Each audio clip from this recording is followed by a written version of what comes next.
E aí, pessoal, tudo bem? Eu sou Renato Sapiro, advogado de formação, esportista nas horas vagas e pai da Olivia, que é minha grande paixão. Sou sócio fundador da Sapiro Associados, uma consultoria focada em recrutamento jurídico e compliance, e sócio e cofundador da Reinvent Legal, uma escola de negócios voltada para o mercado jurídico, e este é o Retalks, um raio-x do mercado jurídico. Sejam muito bem-vindos. Este é um podcast leve e informal, onde falaremos com os principais personagens deste meio sobre carreira, tendências e curiosidades. Este é um podcast quinzenal, então já sabe, temos um encontro marcado segunda sim, segunda não.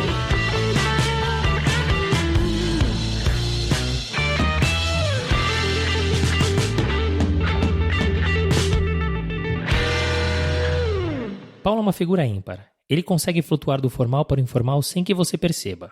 Paulo é divertido, cheio de boas histórias e um poço de conhecimento. Mas o mais legal é que ele quer dividir o seu conhecimento e vem ajudando ativamente as novas gerações. Este bate-papo refletiu o Paulo. Risadas, diversão, boas histórias e aprendizado. E no final tem uma surpresa, uma convidada especial. Paulo é formado em Direito pela UFMG, tem um mestrado pela tradicional Universidade de Munique e um doutorado pela Universidade de Viena. Mas calma que tem mais. Fez faculdade de Contabilidade e Letras. Passou por consultoria, escritório boutique, escritório tradicional e é hoje sócio do Stock Forbes. Mas melhor que ouvir de mim, vamos ouvir dele.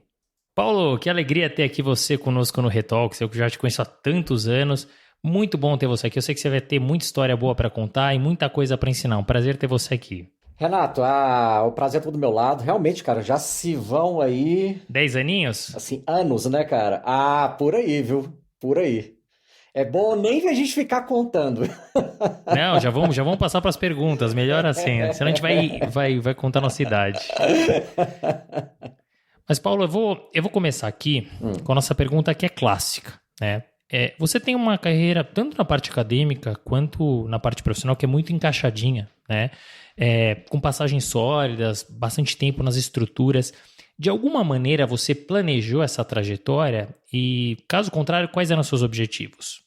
Renato, eu sempre fui uma pessoa de planejar as coisas. Mas uma coisa que eu aprendi é que os planos, eles precisam ser alterados. À medida que as coisas vão acontecendo, você precisa se readequar. Porque o mundo, ele não é matemático. Embora haja físicos e matemáticos que falam tudo se acaba em matemática. Mas o mundo não é uma equação exata, né? Então, você não pode, por causa que você fez um plano, ficar exatamente quando você fez o plano, porque a sua cabeça era outra.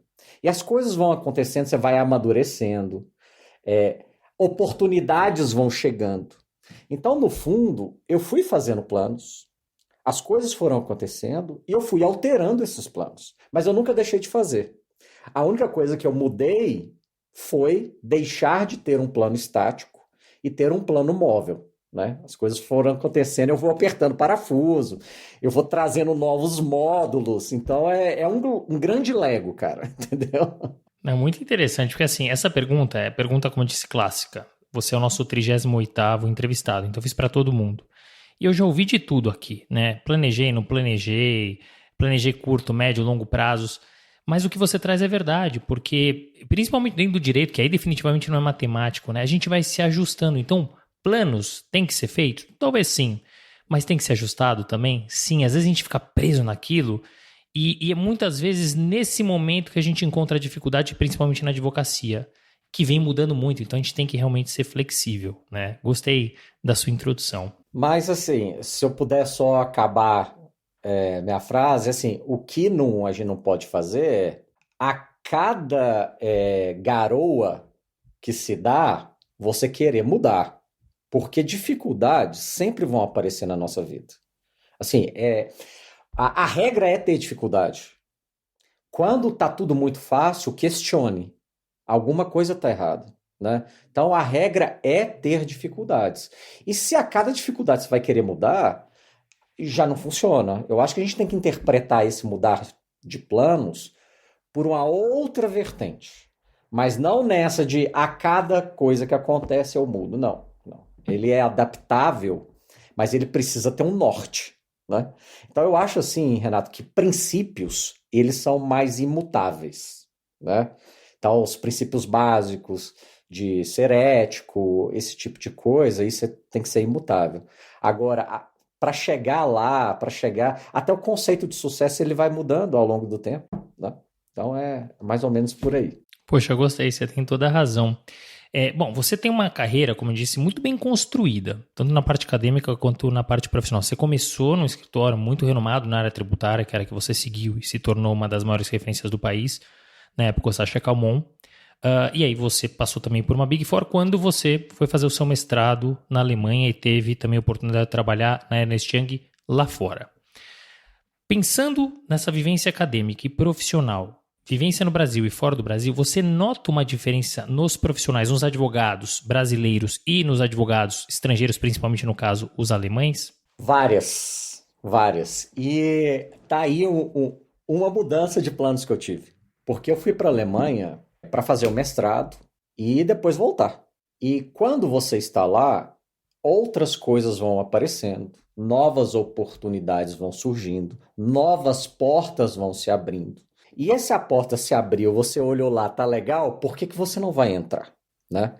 Então, o fato de ter ido para lá fazer mestrado e depois entrar no doutorado foi por conta disso, de estar lá. Eu não sei se voltando para o Brasil eu teria mais fôlego para voltar para fora para fazer um doutorado, por exemplo. Então, eu acabei emendando um no outro. Mas, voltando à sua pergunta sobre profissional, o alemão e o austríaco, que é onde eu fiz o doutorado, né, em Viena, eles são muito diferentes da gente, em vários aspectos. Vou dar alguns exemplos, né? O advogado alemão, para começo de conversa, ele só se torna advogado lá pelo final dos 20 anos, assim, virando os 30. Por quê? Porque o curso de direito na Alemanha, ele pressupõe dedicação exclusiva. Não é igual no Brasil, pelo menos na minha época, esse negócio de falar minha época fica. Você já se vai acha entregar, velho, né? Mas não tinha muito horário de estágio. Era meio assim, o dia inteiro você passava no escritório de advocacia. Então, assim, só pesar as coisas, levar as duas coisas em conjunto é muito normal para o brasileiro. O alemão, de jeito nenhum. Ele é full-time student. Ele fica na universidade, ele faz aulas paralelas, ele estuda para fazer pesquisa. Quer dizer, estágio que o alemão faz é só nas férias de verão, que ali você tem 2, 3 meses, e aí ele vai fazer um estágio no escritório. Fora isso, Renato, só depois que se forma. Quer dizer, a pessoa começa a ver e entender o que é mercado de trabalho depois que se forma. E ainda assim tem 2 etapas, a OAB deles tem 2 etapas. Tá? Então, você ainda fica alguns anos em um estágio probatório antes de ter o certificado, a carteirinha da OAB deles. Então, já começa por aí. Então, eles são, do ponto de vista teórico, de academia, eles têm preparo melhor do que a gente. Nós temos melhor preparo profissional. A gente já sabe o que é colocar a faixinha e ir para a guerra muito cedo. Eles não. Eles começam esse processo muito depois. Então, existe sim uma diferença. Não vou falar que é pior ou melhor. O ponto é que, a partir do momento que eles começam a ter experiência profissional, eles têm um preparo teórico melhor do que a gente. Isso é fato. Outra coisa que eu percebi é o seguinte: o brasileiro tem o lado positivo e o lado negativo. Ele é muito comunicativo. O brasileiro, ele constrói relações de uma maneira muito mais fácil que o alemão. O alemão no trabalho, ele é trabalho. Não tem small talk. Não tem eu vou pegar um cafezinho e lá na cafeteria eu vou conversar com alguém que esteja passando. De jeito nenhum. Assim, começou às 8 a pessoa está trabalhando e produzindo. Meio-dia a caneta caiu para almoçar. Às 13 ela voltou para trabalhar. E às 18 ela está indo embora. Então, então trabalha pouco, porque aqui eu fico 12, 13, 14 horas no escritório, mais ou menos. Se a gente pegar a produtividade de alguém que é extremamente focado na hora que está trabalhando e ver aquele que, né, coloca pontos de interseção no dia para fazer um cafezinho, para ver o Instagram, para conversar com o XPTO, existe uma diferença. Eu acho que talvez o meio termo seja melhor, né? Nem tanto assim, porque eu acho que comunicação, ela constrói, ela não apenas gasta o seu tempo, ela constrói. Construir relações é importante, trocar ideias é importante, mas ao mesmo tempo em que o demais é improdutivo, tá? Então, assim, eu admiro eles por isso, mas ao mesmo tempo é uma crítica. Os extremos É. nunca são bons, né? Sempre bom o meio do caminho, nem lá nem cá, né? É juntar o bom, o que tem de bom dos dois lados, né? Já dizia Aristóteles, né? Em médio virtus, né? A virtude está nos meios, né? Então eu acho que um pouquinho ali de cada seria talvez o ponto ótimo, assim, sabe? Eu gosto de falar com você, Paulo, eu te acompanho já de muitos anos e também no teu Instagram, que eu sempre aprendo alguma coisa. Já aprendi a frase do Aristóteles, já gostei, já valeu a pena. Paulo, você acabou fazendo mestrado muito cedo, né? Você se formou na Federal de Minas e acabou indo para a universidade na Alemanha um ano depois, né? Quando ainda era incomum mestrado fora, especialmente na Europa. Então a pergunta para você é: o que ou quem te motivou a fazer um mestrado e um mestrado fora? Se você pudesse voltar no tempo, você esperaria mais ou você acha que foi o timing correto? Renato, meu sonho era ser diplomata. Meu sonho era morar fora, sabe? O meu desejo era mesmo construir essas relações internacionais. Direito tributário foi um acidente, um bom acidente, porque eu amo o que eu faço. Então, ter ido para fora nada mais foi do que ajustar um plano que eu já tinha feito de ir para fora, mudar do Brasil, absorver na fonte outra, né, visão sobre o direito. Então, isso aconteceu e não foi acaso. E a Alemanha, eu sempre amei a Alemanha. Eu sempre tive muito respeito e admiração pelo povo alemão. Eu sempre gostei da literatura alemã desde pequenininho, desde os irmãos Grimm, passou pela filosofia. Eu sempre admirei a história alemã, embora tenha uma parte da história obscura e difícil, que a gente sabe. Mas o ponto é que como que um país que foi destruído 2 vezes, foi o último a se unificar dentro da Europa, consegue ressurgir como a maior potência europeia em pouco tempo. Tem uma coisa naquela galera ali que é diferente, né? E aí, como eu já gostava de direito tributário, e a Alemanha é o centro do direito tributário na Europa, o principal. Aliás, o idioma em que se mais produz conteúdo em direito tributário é alemão, não é nem inglês. Tem mais conteúdo em direito tributário em alemão do que em inglês. E eu falei, cara, é pra lá. Assim, eu já gosto daquilo lá. E ainda tem direito tributário, eu vou para lá mesmo. Se a gente pega o Código Tributário Nacional e o Abgabenordnung, que é o Código Tributário Alemão, cara, às vezes até os artigos têm o mesmo número. E aí foi mais ou menos isso. E por que Munique?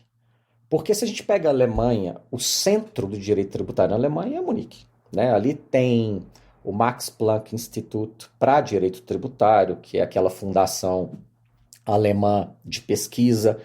O Tribunal de Tributos na Alemanha fica em Munique. Então, a gente tem em Munique um polo de direito tributário. A segunda maior biblioteca de direito tributário internacional da Europa fica em Munique. A primeira é no IBFD, em Amsterdã, e a segunda em Munique. Então, assim, tudo foi casando, sabe, Renato? Tudo foi casando. E por que Europa? Europa foi um acidente, porque a Alemanha estava lá. Se a Alemanha estivesse na África, na Oceania, eu ia para lá, entendeu? Aconteceu da Alemanha estar na Europa. Então, acabou que eu fui para lá. E eu ganhei uma bolsa de estudos que era da União Europeia. Então, logicamente que o fato de eu ter ido para a Alemanha e a Alemanha estar na Europa, quer dizer, o fomento, ele foi junto, né? Então, foi assim, o ciclo se fechou naquele ponto ótimo e eu acabei indo para lá. Muito bacana. Você entende que o timing, Paulo, foi correto? Ou você esperaria um pouquinho mais? Cara, eu teria esperado mais, por alguns motivos. Primeiro que eu me sentia imaturo. A gente sai da faculdade muito novinho e, Renato, tem outras coisas que eu fiz que eu deveria ter feito diferente. Tudo que eu fiz que eu achei que eu deveria ter feito diferente, eu acabei aprendendo com elas. Mas se eu fosse pegar para trás e tentar fazer uma linha menos curva, menos cheio disso aqui, sabe? Que, assim, linha muito reta é impossível de fazer na vida. Mas com menos curvas, mais assim, eu teria feito algumas coisas diferentes. E uma delas foi essa. Por quê? Porque durante a faculdade de Direito, eu comecei a fazer letras e contabilidade junto. Uau! Eu já fazia Direito, comecei a fazer estágio. Eu era um menino muito ansioso, porque eu achava que só fazer Direito não era suficiente, que a faculdade de Direito era relativamente fácil. Eu via meu irmão que fazia medicina, que ficava o dia inteiro na faculdade. Eu falei, pô, se eu estudo razoavelmente, eu já vou bem nas provas, esse negócio tá muito fácil. Então, e eu não é o Paulo que se acha, o Paulo se acha por falar, não, meus colegas também. Então, é fato. Então, eu comecei a fazer muita coisa paralela e eu achei que eu desfoquei um pouco nesse meio tempo. Eu acho que sim, durante a faculdade a gente consegue fazer outras coisas, mas eu acho que a gente não pode exagerar. Tá? Então, esse é o primeiro ponto que eu acho que eu faria diferente. O segundo é, como eu era muito ansioso, durante a faculdade eu já tinha o projeto de mestrado pronto, Renato. E eu fui apresentar para o professor Sacha, que era meu orientador de TCC. Eu não tinha o TCC pronto, eu tinha projeto de mestrado pronto. E ele virou para mim e falou assim, Paulo, você nem se formou e já quer ser Sacha Calmon. Ele mesmo falou. Aquela frase foi maravilhosa, porque foi assim, Paulo, põe o pé no chão, cara. Sabe? Para de voar, bicho. Foca. Então aquilo me trouxe para a terra. Quando eu cheguei na Alemanha, e isso foi 1 ano depois de formado, o que acontece? Os meus colegas eram um pouco mais velhos do que eu. Mais velho não quer dizer só idade, mais cabelo branco. Quer dizer que eles tinham mais experiência. Eles tinham mais estudos do que eu. Então eu cheguei lá, no primeiro mês eu vi que eu estava mais ou menos no meio de conhecimento. Tinha gente que estava abaixo de mim, tinha gente que estava para cima. E eu não olho para trás, eu quero olhar para frente, eu quero, o que aquela galera sabe mais do que eu? Então isso me trouxe mais ansiedade. Por quê? Porque além do ordinário, de estudar normal, eu queria recuperar ou chegar ao ponto daquela galera que estava na minha frente. Então não tinha sábado e domingo, não tinha feriado. Então muitas coisas eu acabei deixando de fazer porque eu não tinha tempo. Por que eu não tinha tempo? Porque eu queria chegar no ponto daqueles caras que estavam na minha frente. Eu consegui no final. Sim. Eu tirei, né, minhas notas foram boas e eu fiquei lá na parte de cima lá dos formados. Mas a que custo? Eu acho que se eu tivesse esperado um pouco mais, estudado talvez um pouco mais antes, me preparado mais, talvez eu não teria chegado lá com esse déficit. E não é déficit porque eu estudo pouco. É porque o pessoal que foi tinha mais bagagem do que eu. Né? Era gente de tudo quanto é parte do mundo. E muita gente que leva um pouco essa estrutura do alemão, de se formar um pouquinho depois, sabe? Então, eu teria esperado um pouquinho mais, Renato. E essa é uma discussão que a gente tem em muitos dos nossos episódios, né? Porque é uma questão, não é questão de estudo, é uma questão de maturidade, né? De ter vivido e visto coisas que vão ajudar aí no dia a dia do mestrado, do LLM. E a vivência é muito importante. Não a vivência do mestrado, a vivência de viver, de respirar aquilo. Poxa, você está em Munique, deixa eu conhecer a cidade, deixa eu sair, deixa eu ver. Por isso que você falou aqui custo, né? Quer dizer, você acaba abrindo mão de uma coisa que é importante para uma vida pessoal em detrimento dos estudos, né? Uhum. Você ficou 2 anos nesse mestrado, mais 2 anos lá na Ernst Young, 4 anos de Europa, certo? que te motivou a voltar, né? Porque a Europa é apaixonante, né? Quem já foi, enfim, não tem como não se apaixonar, né? O que te motivou a voltar? Eu acho que foram vários fatores. Na verdade, minha bolsa de estudos era só para o mestrado. Quando eu comecei a fazer doutorado, eu não tinha bolsa. Eu tinha um resto de um dinheiro que eu tinha guardado, inclusive um pouco da bolsa que eu tinha economizado, e eu já comecei no doutorado. Então, para que eu tivesse bolsa de doutorado, eu precisava esperar mais um tempo para me aplicar, para ganhar, depois voltar. Eu não queria fazer isso. O que eu tive que fazer? Por um tempo, eu me sustentei com esse dinheiro que eu tinha guardado para fazer o doutorado, e depois eu tive que trabalhar concomitante. Mas, na Alemanha, e outra, meu doutorado era em Viena, não era na Alemanha. E eu trabalhei na Ernst Young da Alemanha. Então, eu tive Mas você ia e voltava? Cara, foi uma loucura, porque a minha sorte é que o direito do trabalho alemão, ele permite você tirar férias no mês de aquisição das férias. Então você tem férias mensais. Você não precisa esperar um ano para depois você ter direito a férias. Não, todo mês eu tinha férias. Então, lógico, eu tinha também uma flexibilidade que a própria empresa me dava, mas mesmo assim, eu passava uma parte do meu mês em Viena por conta dessas férias. Então, assim, minha vida também não estava das melhores. Por quê? Porque o doutorado em Viena era muito puxado, eu tinha o trabalho, então os finais de semana também acabaram. Mas uma pessoa que foi para a Alemanha para ficar um ano e meio e voltar, quando olha para trás, está com mais de 4, Renato, eu comecei a questionar uma série de coisas. E foi em 2007 que eu resolvi voltar. Foi o pior inverno da Alemanha dos últimos, sei lá, 100 anos. Tava menos 27 graus em Munique. Uau! Da minha casa para Ernst Young eu caí 4 vezes. Assim, foi um horror. Eu voltei e ainda caí mais umas 2 no chão. Cheguei em casa, abri a geladeira, só tinha água, porque eu não queria fazer compra por causa do frio. Olhei, eu tava sozinho. Falei, cara, tá na hora de voltar. O que eu tô fazendo aqui? Tá na hora de voltar. Assim, eu adoro a Alemanha. Aliás, profissionalmente, antes da pandemia, eu ia muito. Em 2017 eu fui várias vezes, 2018, até 2019. Mas eu falei, assim, eu vim para pegar X de conhecimento e eu tô voltando com, sei lá, 100x. Eu falei assim, tá na hora de voltar e construir minha vida no Brasil. Também do ponto de vista familiar e de amigos, isso pesa. E voltei, cara. E assim, quando eu voltei, onde que eu vou aplicar isso que eu aprendi aqui? O único lugar que eu vi como possibilidade foi São Paulo, né? Porque São Paulo é o centro do Brasil econômico. Assim, existem, lógico, centros super importantes como Rio de Janeiro, Belo Horizonte, etc., que borbulham também economicamente. Mas o que rola em São Paulo não é comparável.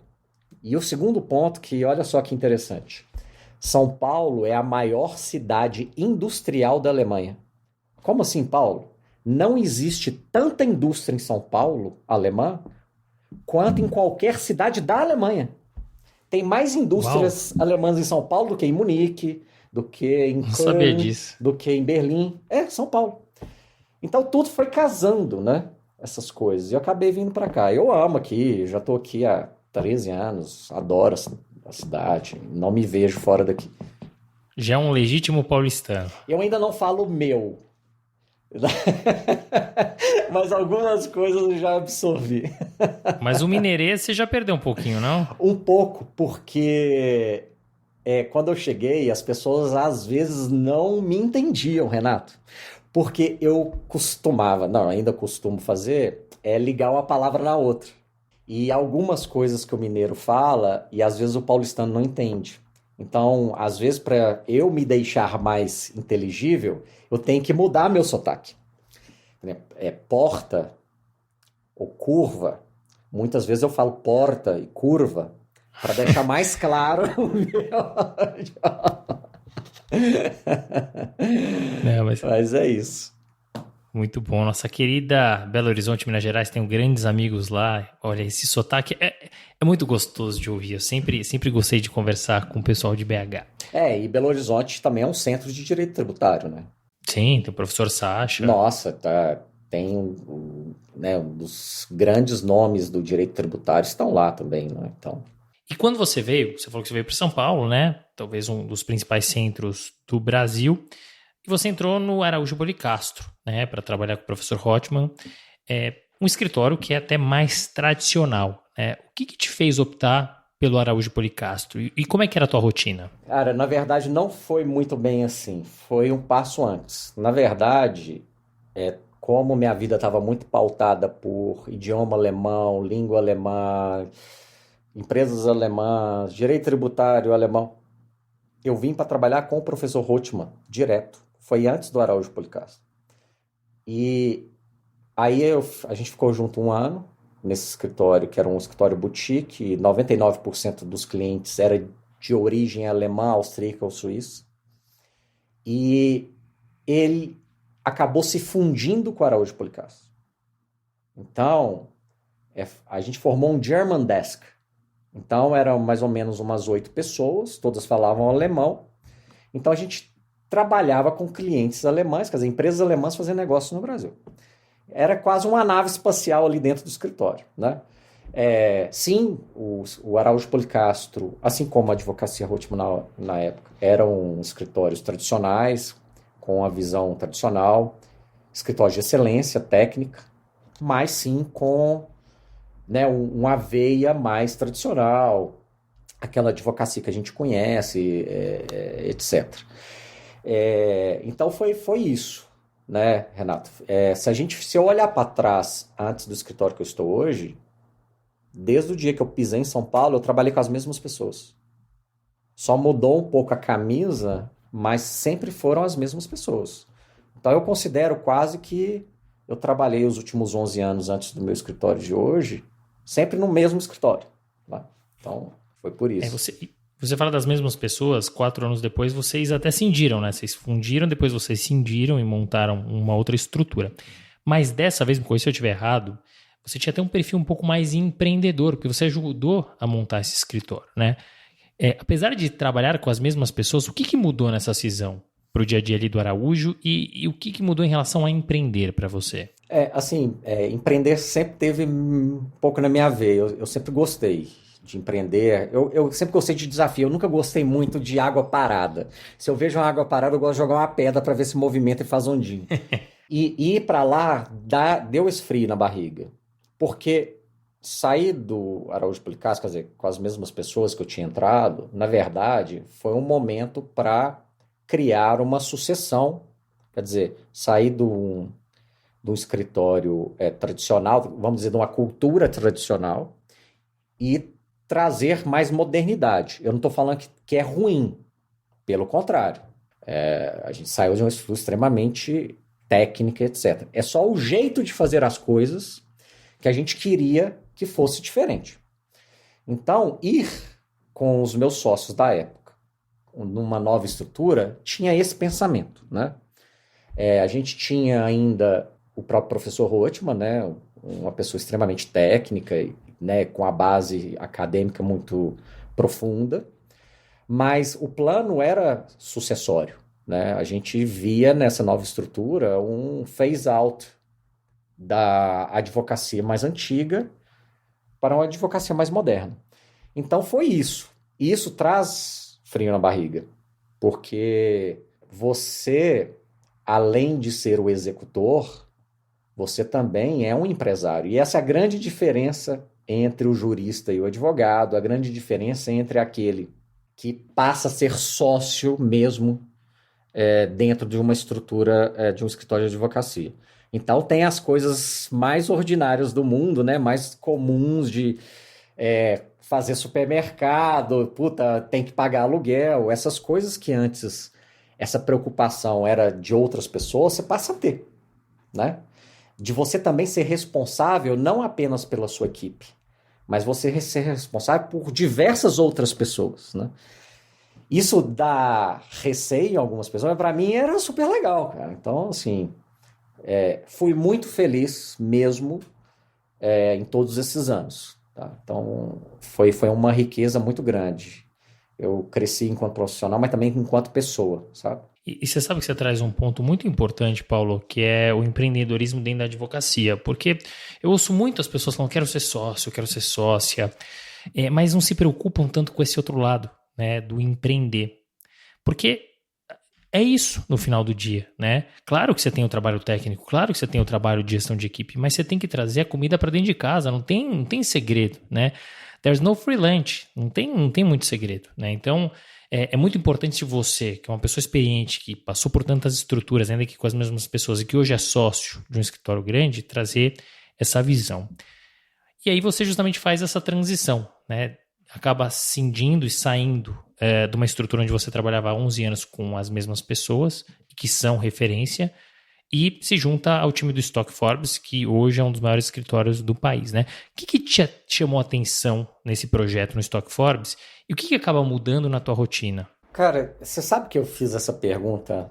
Eu já me fiz essa pergunta antes. Hoje eu já tenho todas as respostas, mas eu acho que do Paulo mesmo, das vontades que o Paulo teve, dos desejos que eu sempre tive, muita pouca coisa. No fundo, poucas coisas mudaram. Existe um cerne que ele acabou não mudando. O que mudou foi um pouco a casca. Eu vou te contar por quê. No fundo, Renato, quando você falou, tem que trazer comida para dentro de casa, não sei o quê. O que me motiva mesmo é ser advogado. Eu gosto desse negócio, cara. Esse troço me cativa. E ser advogado é ser incomodado. Eu sou uma pessoa extremamente incomodada. Eu gosto de pensar coisas novas o tempo inteiro. Se isso gera efeito econômico, é uma segunda pergunta, não a primeira pergunta. Criar coisas que geram efeito econômico, embora esteja uma coisa ligada com a outra, primeiro é criar alguma coisa. O efeito econômico ele é secundário. Ele vem, mas ele é secundário. A pessoa que só faz advocacia pensando em dinheiro, cara, ela vai atropelar coisas importantíssimas da vida, coisas que são extremamente caras. Então, eu acho que, assim, enquanto advogado, assim, e para esses novos advogados que estão entrando no mercado, eu tenho certeza que vão ver o seu vídeo, né? O seu podcast. Eles têm que pensar nisso. Quando a gente montou o escritório, saindo do Araújo Policastro, era essa visão que a gente tinha na época, né? Então, o escritório, ele se desfez muito por uma questão mesmo de diferença geracional, mesmo de sucessão. Mas as coisas caras que existiam no escritório sempre existiram. Aquele amor por criar, por fazer coisas novas, por empreender, aquilo sempre existiu. Então, antes de sair do escritório antigo, eu fiquei 1 ano pesquisando, eu fiquei 1 ano conversando com o Stock Forbes. Por quê? Porque eu sou uma pessoa que pensa a longo prazo. E se eu fiquei 11 anos com a mesma galera, para eu mudar, eu não vou mudar assim, porque daqui 2 anos eu vou para um outro lugar, Não. Eu quero ficar muito mais do que 10 anos no mesmo lugar. Eu quero ficar para sempre. O meu objetivo é sempre ficar para sempre. Se eu não fiquei para sempre, foi por algum motivo. Mas o meu intuito é sempre ficar para sempre. Então, quando eu fui pesquisar o mercado, que eu fui fazendo entrevistas e fui ter reuniões, o que mais se encaixou com aquelas coisas que eu sempre gostei foi no escritório que estou hoje. Tanto é que eu tive várias reuniões. Até em festa eu encontrei. Né? Então, o escritório Stock Forbes, ele é um escritório que, antes de ser grande, ele pensa em inovação o tempo inteiro. O escritório, ele não quer ser o maior. Esse nunca foi o objetivo, pelo menos dos fundadores lá atrás e o que eu absorvi até hoje. Esse não é o objetivo do escritório. O escritório é sempre ser melhor do que ontem. Esse é o grande objetivo. E isso já que você falou que pode até falar palavrão, isso é do cacete, cara. Cara, isso é que te faz sair da cama. Isso é que te faz sorrir, entendeu? É todo dia você querer fazer uma coisa nova e discutir com o seu sócio que pensa exatamente como você pensa. Embora a gente seja um grande grupo de pessoas diferentes, no fundo a gente está olhando tudo para o mesmo lugar. Então, essas coisas, quando vai se escolher um escritório, são extremamente importantes. Então, até para as pessoas mais novas que estão aqui, muita gente fala, todo escritório é igual. Não é igual. Por quê? Porque as pessoas não são iguais. Escritório nada mais é do que um conjunto de pessoas. As pessoas são diferentes. Então, eu acho que esse é o grande ponto para se decidir em se ir para um escritório X ou Y, saber quem está lá atrás. Não apenas placa, não apenas nome, mas quem são as pessoas atrás daquele nome. Isso é muito importante, cara. Mas você trouxe aqui coisas muito relevantes, Paulo, muito, não só para a jovem advocacia, que você já tinha trazido, mas agora até para os perfis um pouco mais sêniores, que estão pensando em sociedade, porque, e eu não os culpo, né, mas é normal, a primeira coisa que muitos deles pensam é em grana. E aí você pode ter pode até dar certo, mas você pode ter um problema muito grave de identificação de cultura, né? Então, isso que você falou de sociedade não é um bate-papo que você vai ter. Você vai ter um primeiro bate-papo, depois você vai almoçar, depois você vai jantar, depois você vai conhecer um membro da família, depois você vai na festa. Porque é casamento. Você tem que conhecer os teus sócios em todas as vias e possibilidades possíveis, né? Desde ali de beber no bar com o cara, com a pessoa, até numa reunião mais formal. Porque é aí que você vê se você se identifica. Então, muito interessante esse contexto que você traz de... Eu fiquei 1 ano conversando, né? Eu sabia o que eu queria, eu sabia o que funcionava e cada nova conversa eu me motivava, né? E isso é muito rico. Você corta muitos atalhos. Não, e é engraçado que eu tento aprender em tudo, cara. E com todos os tipos de pessoa, do mais velho para o mais novo. Eu acho que todo mundo e toda experiência vai te trazer conhecimento. Do mais simples para o mais complexo. E aí, olha só onde que eu aprendi uma coisa. Você já viu o filme Penetras Bom de Bico? Eu adoro. Cara, Esse filme. Esse filme é... Tá Nossa, passando, eu assisto. Demais. Esse filme é demais. E tem um momento ali que a Claire, que é a filha do secretário de Estado, né? Ela ia se casar e o pai dela, o secretário de Estado, a leva para escolher flores do casamento. Cara, e ela tá cabisbaixa, assim, não sabe o que escolhe. Visivelmente ela não queria casar. Ela tinha dúvidas quanto ao casamento. Aí o pai dela, o secretário de Estado, vira para ela e fala o seguinte: Claire, ninguém pode prever o futuro. O que a gente faz? A gente junta o máximo de informações possíveis nas mãos para analisá-las e assim tomar a melhor decisão. E é isso, cara. A gente não sabe o que vai ser do futuro. Mas para chegar lá, a gente precisa conhecer o que tem, né? Conhecer e ir atrás das pessoas, juntar o máximo de informações possíveis. Muita gente no mercado acaba mesmo sendo seduzido por questões financeiras apenas. E no fundo, a vida não é isso, entendeu? Então, eu acho que essa é a dica para quem está começando na advocacia, para começar pelos motivos corretos. É isso, e não é só em sociedade, Paulo, é do advogado júnior ao advogado sênior. Qualquer movimentação que você vai fazer, grana é importante? Mas é consequência. Se você analisar só pela grana, a chance de dar errado é enorme. Se você não analisar pela grana, a chance de dar certo é enorme e você tem a consequência financeira, né? E a gente está falando aqui de sociedade, que é literalmente um casamento, né? Claro que quando você entrar numa sociedade, a ideia é que você fique para sempre. Pode acontecer de não dar certo em algum momento, né? Em romper, mas a ideia é ficar para sempre. E você, como comentou, gosta de planejar a tua carreira, seja em curto, médio ou longo prazo. Como é que você se enxerga daqui a alguns anos na tua carreira? Onde é que você quer chegar? Cara, essa pergunta eu precisaria abrir uma garrafa de vinho, viu? Porque... Quando eu estava na faculdade ainda, eu, assim, dentro lá de casa, da minha casa, do meu núcleo familiar, não tem advogado. Eu tenho tios advogados, que inclusive exercem, mas lá em casa nunca houve. Então, assim, eu eu precisei mesmo ir atrás de pessoas para trocar experiências e ouvir um pouco do que é ser advogado, como fazer, porque existem vários tipos de advogado, vários tipos de escritório, vários tipos de atuação. E uma coisa que um advogado me falou uma vez foi o seguinte: olha, para chegar lá em cima, não importa quão em cima seja, ou você pode fazer o seu nome dentro da academia, então você vai investir bastante na academia, fazer mestrado, doutorado, dar aula, ser professor. E aí, quando o seu nome estiver consolidado nessa área, você abre o seu boteco com o seu nome, geralmente é o seu nome, e você vai dar pareceres, tá?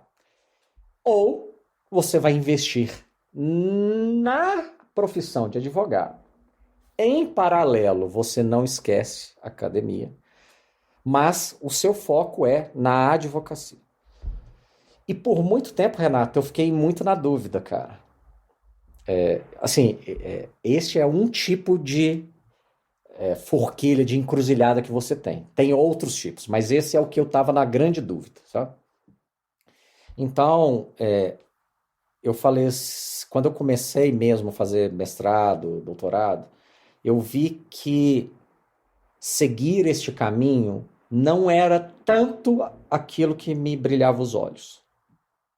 Eu achava legal, eu adoro discutir, eu adoro pesquisar, isso está fora de cogitação.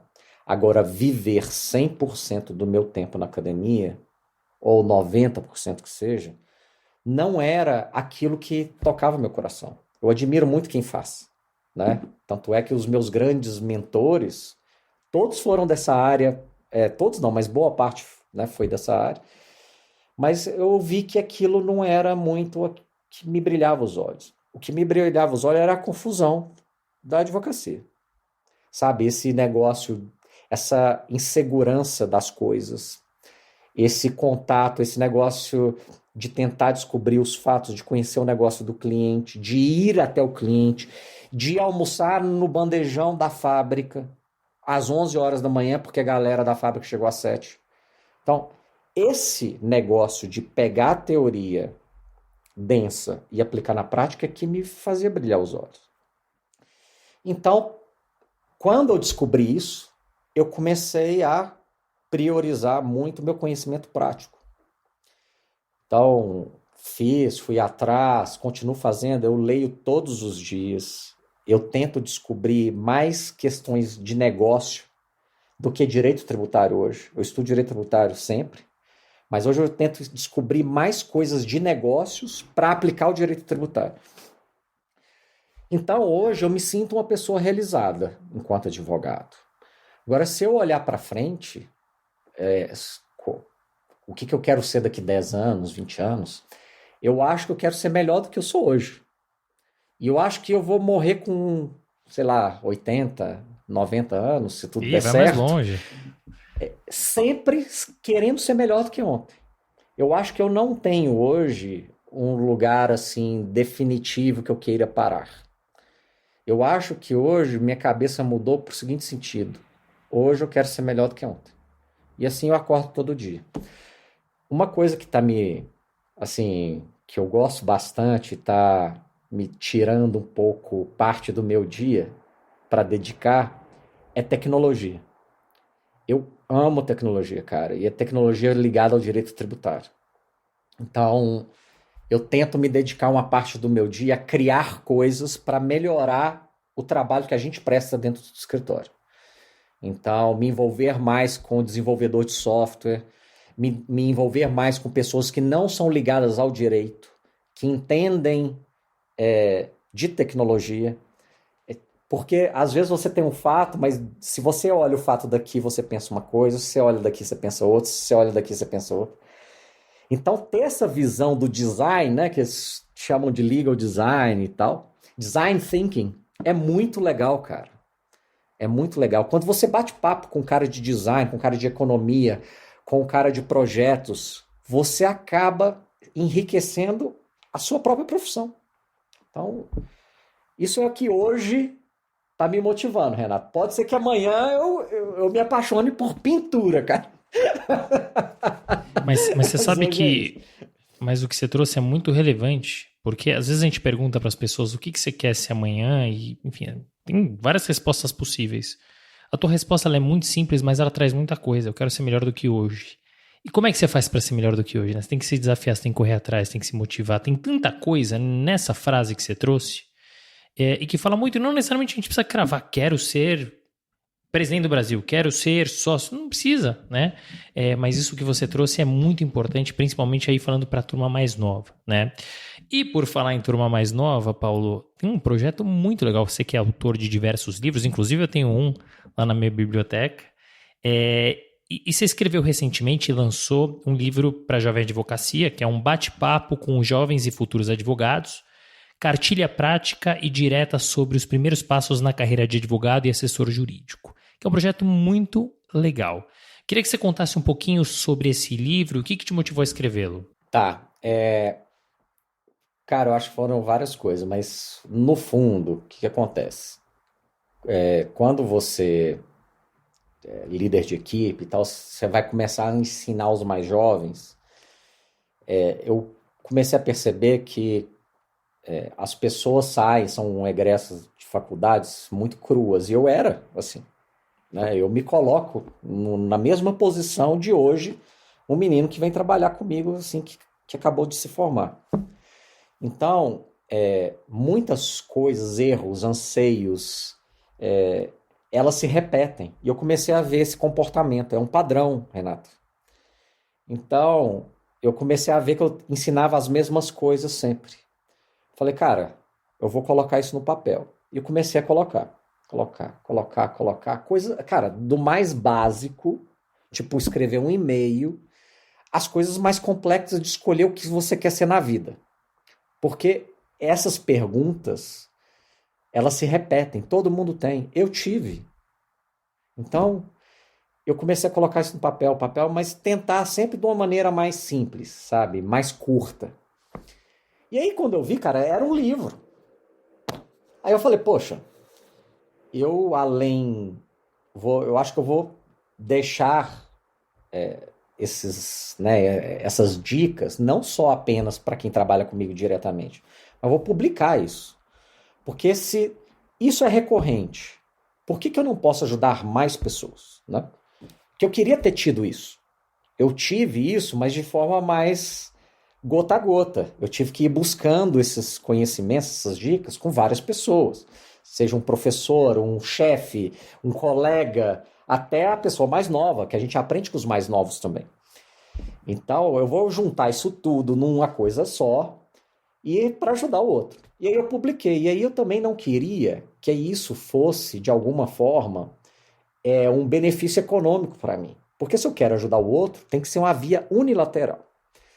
Eu não quero receber em troca nenhum centavo. Então, assim, tudo aquilo que é arrecadado com o livro, eu queria destinar para uma instituição filantrópica. E eu já fazia parte de uma instituição, que é o Aldeias Infantis, que ajuda crianças e adolescentes em situação de vulnerabilidade. E sempre com a educação. Então, eu juntei as duas coisas, cara. Então, foi muito legal. O livro vendeu muito bem. A gente pôde ajudar. A gente ainda ajuda, porque o livro ainda está vendendo. Essa instituição. Quando você vê as histórias das pessoas que são ajudadas, cara, te emociona. Dá vontade de fazer o volume 2, sabe? Mas isso é muito legal, Paulo. Sabe por quê? Às vezes eu me pego assim, em alguma situação e falo, isso é básico. Não é. É básico talvez para mim, mas para o outro não é. Então, quando você traz mesmo uma coisa mais simples, pode ajudar de uma tal maneira, e eu acho que esse é o grande diferencial, esse é o ponto, ou pulo do gato, né?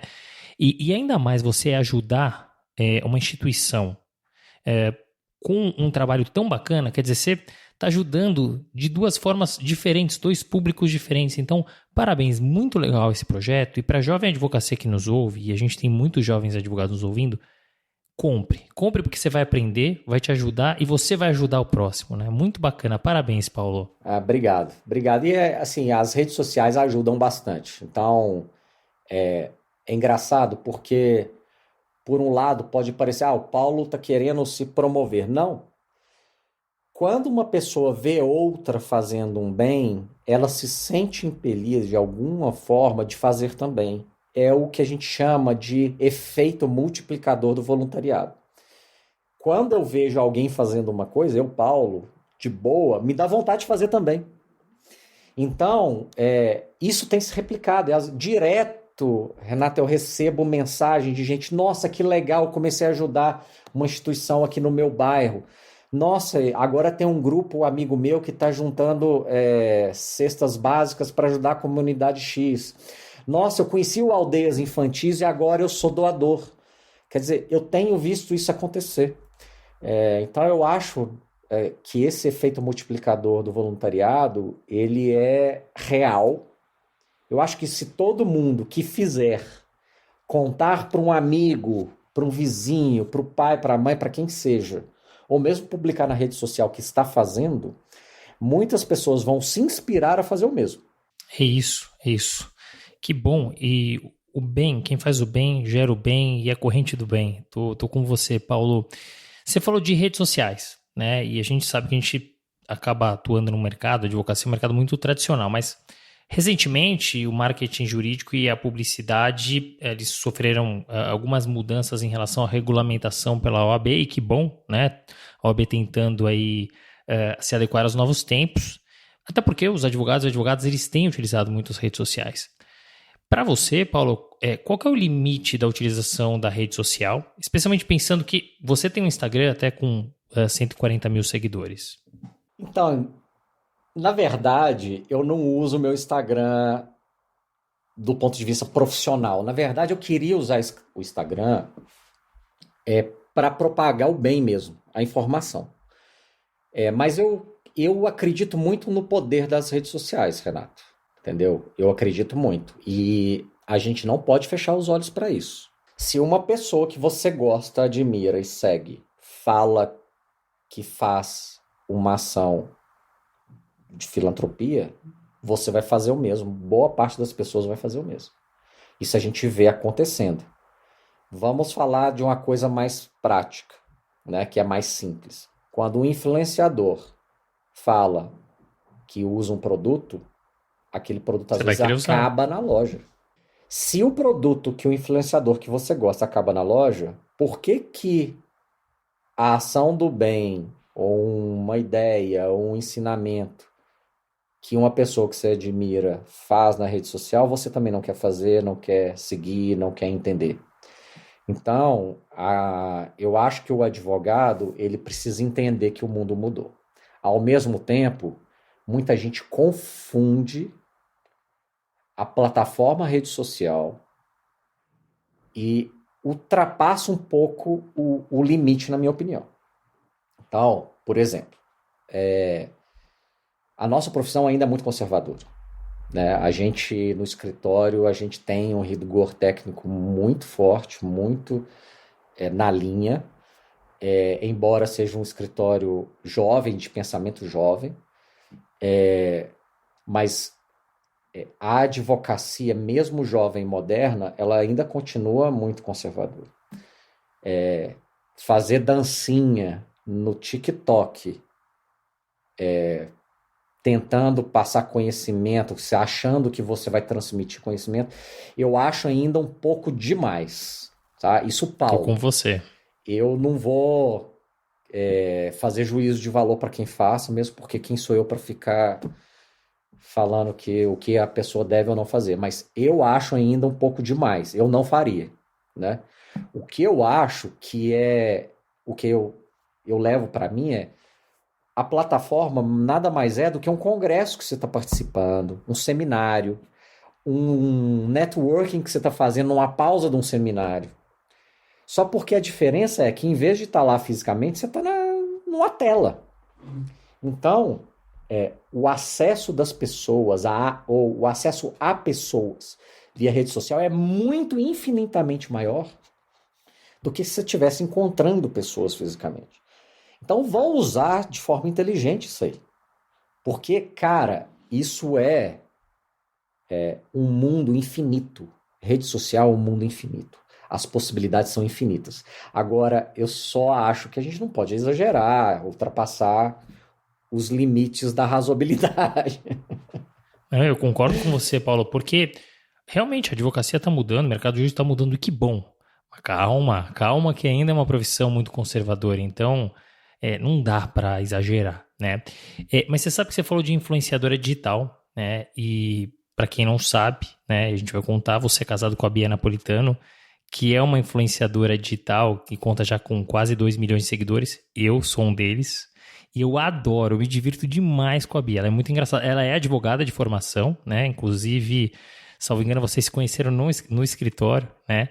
E ela é muito engraçada. E o que me chama a atenção, Paulo, aliás, só fazendo um disclaimer, quem não segue, vai imediatamente lá no Instagram, @Bia Napolitano. Olha, se você não se divertir, você não é normal, porque não é possível. E Paulo, assim, para quem te conhece, sabe que assim, você é um profissional, uma pessoa até mais formal, mais séria, e a Bia ela é completamente o oposto, né? E o que me chama a atenção, eu que sigo a Bia e também você participa das brincadeiras dela, né? E o que é muito divertido, né? Como é que você faz para separar esse Paulo formal, o advogado, do Paulo brincalhão? E como é que você faz para não impactar no seu dia a dia profissional, já que é tudo interligado hoje em dia? Realmente é tudo interligado. A grande diferença é o seguinte, eu não sou humorista, a Bia é humorista. Só porque eu sou... das boas. Eu sou muito fã, sou fã número 1. Mas eu sou casado com um humorista. Então, o meu dia a dia é com uma humorista. E a humorista que a Bia não é uma humorista da tela. Ela é um ser assim. Ela acorda assim. Ela não é, porque existe no mercado, uma pessoa diante das telas e outra pessoa na vida real. A Bia é o que ela mostra na tela exatamente como ela é dentro de casa. Mas o que acontece? A pandemia mudou, deu uma mexida na vida do ser humano. Então, assim, hoje a gente está aqui fazendo eu estou dentro de casa. As minhas reuniões são dentro de casa. E muita gente, às vezes, está fazendo reunião, vem um cachorro, vem o filho. Aqui em casa, não. Aqui em casa vem a comediante, que é minha esposa. E ela filma, assim, muito dentro de casa. Então, assim, o que ela filma dentro de casa, ela filma a nossa vida. E a nossa vida é assim. Então, no momento que eu estou trabalhando, eu sou o Paulo profissional. Mas eu, com a Beatriz, com a Bia Napolitano, eu sou marido da Bia. E o marido da Bia não é o Paulo profissional. Mas esse é um ponto importante. Mas eu acho que, cara, as pessoas sabem diferenciar isso, entendeu? Porque o feedback que eu recebo é esse, né? Que, assim, o Paulo consegue separar as duas coisas. Porque a nossa profissão, cara, ela é mais formal, mais séria. E se a gente não tiver uma válvula de escape, cara, qual é o sentido da vida, entendeu? A vida não é só séria. A vida não é só saber alíquota e base de cálculo e crédito e débito, entendeu? A vida é muito maior do que isso. Então, eu acho que é por aí, Renato. Não, muito bacana e muito bom você dividir com a gente isso. E eu acho que a pandemia, das poucas coisas boas que ela trouxe, eu acho que ela elucidou um pouquinho isso. Talvez se fosse 2 anos atrás, as pessoas poderiam pensar diferente. E pô, existe um Paulo além do advogado, né? Existe uma pessoa que tem uma vida e que é casado, como você falou, com uma comediante, e tudo bem, né? As pessoas têm que entender que, foi o que você falou, a vida vai muito além da profissão, né? Então, obrigado também por esse esclarecimento. Porque, assim, às vezes o grande normal é o quê? Não, o seu cônjuge, né? Seu marido, sua esposa, etc. Ou é médico, ou engenheiro, ou administrador, ou trabalha numa loja. Agora, sua esposa é humorista. É diferente. Eu tenho que saber. Mas é uma profissão como qualquer outra. Inclusive, a comédia é uma ciência. Existe uma ciência por trás da comédia. Como fazer a pessoa rir, por que a pessoa ri, por que a pessoa se sente bem quando ela escuta uma piada ou uma situação de humor. Então, é uma profissão como qualquer outra, só porque ela é diferente. É verdade mesmo. É isso. Paulo, a gente vem falando aqui ao longo desse bate-papo sobre a tua parte, tua vivência acadêmica, a parte profissional, e você gosta muito de estudar, a gente vê claramente sua paixão pela advocacia, e por isso eu queria muito saber a tua opinião em relação à academia brasileira, né? O ensino jurídico é igual praticamente desde o início, né? Então eu queria entender como é que você enxerga o panorama do ensino jurídico no Brasil e que habilidades que deveriam ser ensinadas aos alunos e não são. Tá.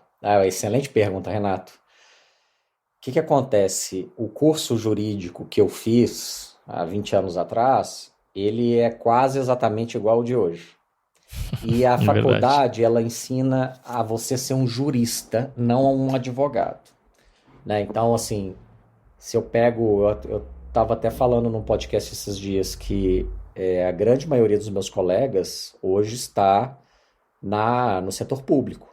É juiz, promotor, procurador, auditor. Alguns saíram do direito totalmente, mas quem ficou para ir para advocacia é isso aqui, cara. E a escola, ela não ensina a ser advogado. Então, talvez minha maior crítica à academia é não ensinar a pessoa a trabalhar com o direito.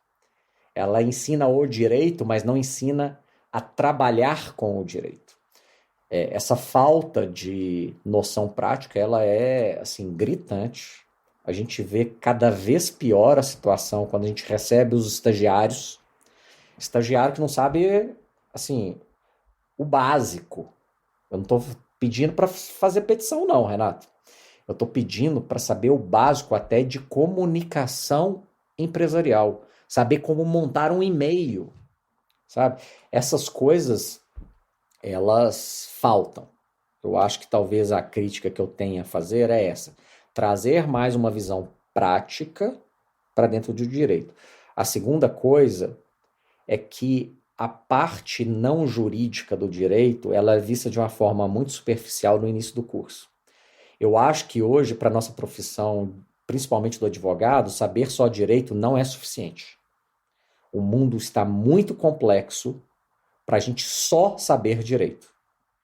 A gente precisa saber mais do que direito. E eu acho que a gente não precisa fazer mais uma faculdade para ter esse conhecimento que a gente poderia ter na faculdade de direito.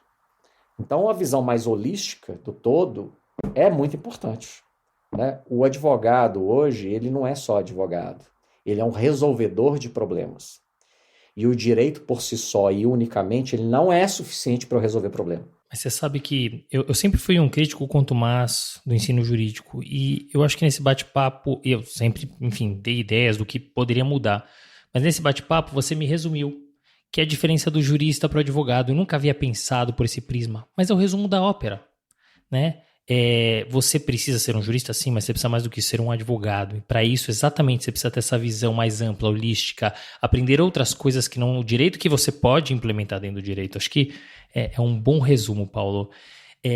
E para fechar, você trouxe muitos conselhos e para pessoas de todas as senioridades dentro do nosso mercado. Mas se você puder fechar, qual seria o conselho-chave, digamos assim?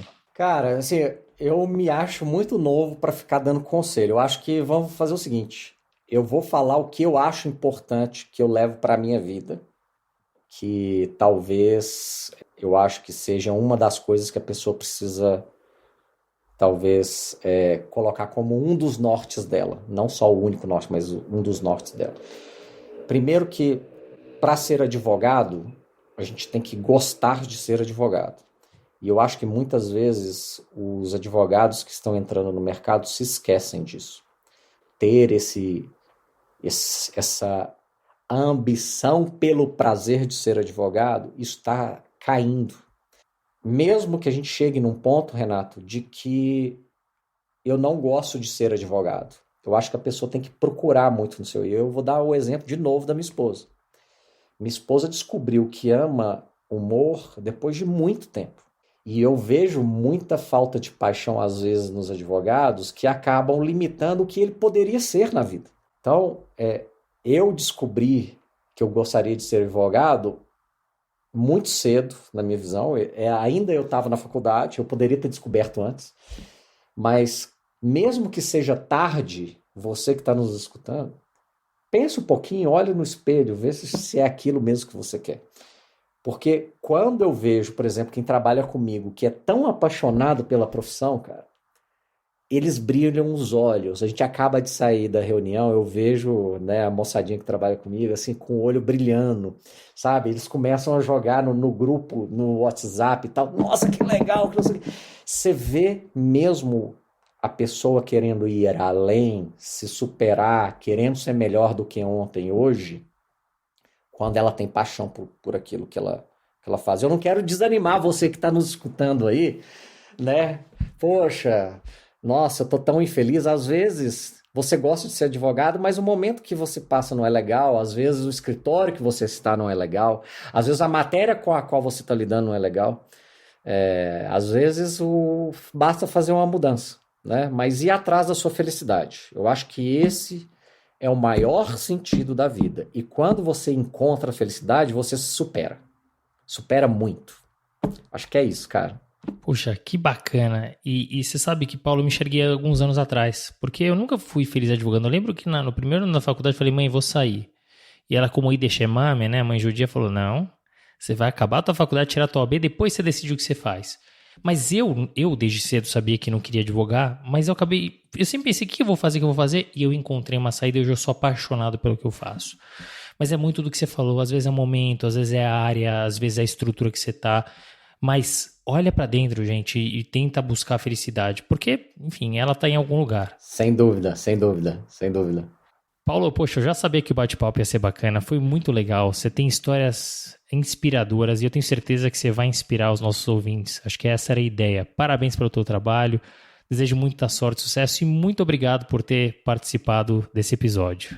Cara, eu que agradeço, foi um bate-papo super prazeroso, eu já te conheço há tantos anos, eu te admiro muito também como profissional. Obrigado, recíproco. Então, pra mim foi um grande prazer, cara, foi demais. Prazer foi todo meu, Paulinho, por que o prazer é seu? Não, o prazer é meu. Meu, cara. Não, seu? É meu, é seu. Não, é meu. É meu. É nosso. É nosso. Então.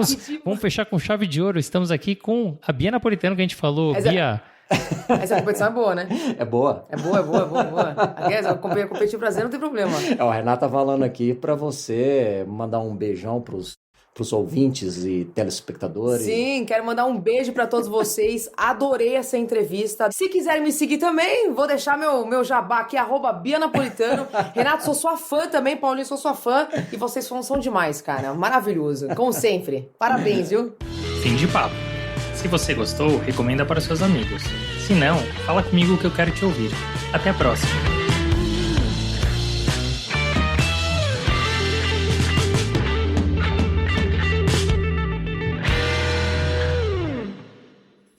Uma produção, voz e conteúdo.